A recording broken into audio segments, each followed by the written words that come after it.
Hello everyone, welcome back to my channel. তো আজকে আমি তোমাদের সাথে শেয়ার করছি কলাপাতায় ইলিশ পাতুরি বা ইলিশ ভাপা। এটা খেতে কিন্তু ভীষণ টেস্টি হয়, আর আমি জানি এটা মোটামুটি সবাই রান্না করতে জানে। তবে যারা জানো না বা একটু অন্যভাবে ট্রাই করতে চাও, আমার এই রেসিপিটা অবশ্যই ট্রাই করতে পারো। ভালো লাগলে আমার চ্যানেলটিকে সাবস্ক্রাইব করে সাথে থেকে অন্যদের সাথে অনেক অনেক অনেক শেয়ার করো। তো চলো আজকে আমি তোমাদের সাথে শেয়ার করি আমি কি করে বানাই। তো এখানে দেখো, লাল সর্ষে আর সাদা সর্ষে দুটো আমি 5 থেকে 6 ঘন্টা ভিজিয়ে রেখেছিলাম, এটা কিন্তু মাস্ট। তারপরে এখানে দিয়ে দিচ্ছি কাঁচা লঙ্কা, যতটা ঝাল খাবে সেই হিসেবে কাঁচা লঙ্কা, আর নুন অবশ্যই দিতে হবে সর্ষে বাটার সময়, কারণ না হলে সর্ষে তিতে হয়ে যায়। এবার এর মধ্যে সামান্য জল দিয়ে সর্ষে লঙ্কাটাকে প্রথমে একটুখানি পেস্ট করে নিলাম। এরপরে এর মধ্যে আমি অ্যাড করে দিচ্ছি নারকেল কোরানো থাকলেও তোমরা সেটাও দিতে পারো, আর এখানে অ্যাড করে দিচ্ছি টক দই। ব্যাস দিয়ে এবার সাথে দিয়ে দিচ্ছি হলুদ গুঁড়ো। এবার আবার এটাকে একটা দেখো একদম মিহি পেস্ট বানিয়ে নিলাম। এরপরে দেখো আমি এখানে বেশ বড় বড় দুটো ইলিশ মাছের পিস নিয়ে নিয়েছি, আর যে মশলাটা বানিয়েছিলাম মানে সর্ষে নারকেল দইয়ের যে পেস্টটা বানিয়েছিলাম সেই পেস্টটা এর মধ্যে দিয়ে দিচ্ছি। আর এবার দেখো অনেকটাই কিন্তু পেস্ট আমি অ্যাড করলাম, সাথে দিয়ে দিচ্ছি মাস্টার্ড অয়েল। ইলিশ মাছ রান্না হবে আর সর্ষের তেল হবে না তা কখনো হয়। আর এখানে সাথে দিয়ে দিচ্ছি চিনি কিন্তু অবশ্যই, নাহলে টেস্ট আসবেই না।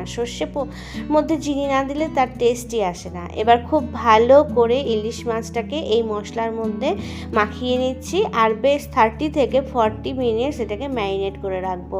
তাহলে কিন্তু ইলিশ মাছের মধ্যে মশলাগুলো খুব ভালোভাবে ঢুকে যাবে আর দারুণ টেস্ট হবে। তো চলো এবার এটাকে ঢেকে রাখার পরে আমি এদিকে কলাপাতা নিয়ে এসেছিলাম। আমাদের এখানে না প্রচুর কলাপাতা পাওয়া যায়, প্রচুর কলার গাছ আছে। আর কলাপাতাটাকে এনে তারপরে ভালো করে ধুয়ে পরিষ্কার করে নিয়ে এইভাবে তাওয়া গরম করে নিয়ে একটা কাপড় দিয়ে ওপর থেকে ধরে ধরে সেঁকে নিতে হবে। কলা পাতাটা এখানে সেঁকে নিচ্ছি, কারণ যখন পাতাটাকে ফোল্ড করব তাহলে কিন্তু পাতাটা ভেঙে যাবে না, আর ভেতরে যখন মাছ আর মশলাগুলো থাকবে সেগুলো বেরিয়ে আসবে না। তো এইভাবে কিন্তু আমি দুটো পাতাও সেঁকে নিলাম। ব্যাস 30 মিনিটস পরে এবার আমি পাতার মধ্যে মাছটা যে ম্যারিনেশন করে রেখেছিলাম সেই মাছ আর এই সর্ষের পেস্টটা দিয়ে দেব। বেশ অনেকটা পরিমাণে কিন্তু আমি এখানে সর্ষের পেস্ট অ্যাড করে দিচ্ছি, তোমাদের যতটা দরকার সেই হিসাবে অ্যাড করে নেবে। এর উপরে ওপর থেকে একটা কাঁচা লঙ্কা আর অবশ্যই সর্ষের তেল। তো দেখো ব্যাস এই কিন্তু আমাদের লাগছে, বেশি কিন্তু ইনগ্রিডিয়েন্টস লাগছে না।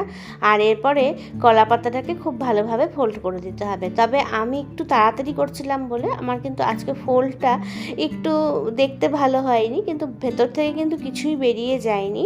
তো চলো ভালো করে ফোল্ড করে একটা সুতো দিয়ে বেঁধে দিতে হবে। আর এই সময় কিন্তু তোমরা ধারালো সুতো ইউজ করো না, তাহলে কিন্তু পাতাটা ফেটে যেতে পারে। এইরকম সুতির সুতো ইউজ করো তাহলে খুব ভালো।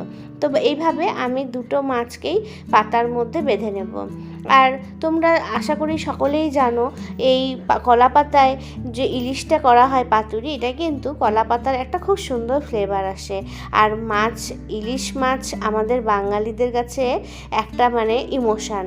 তো এটাকে কিন্তু ভীষণ সুন্দরভাবে আমরা অনেক রকমভাবেই রান্না করে থাকি। তো এইভাবে দেখো আমার দুটোই পার্সেল বানানো কমপ্লিট হয়ে গেল।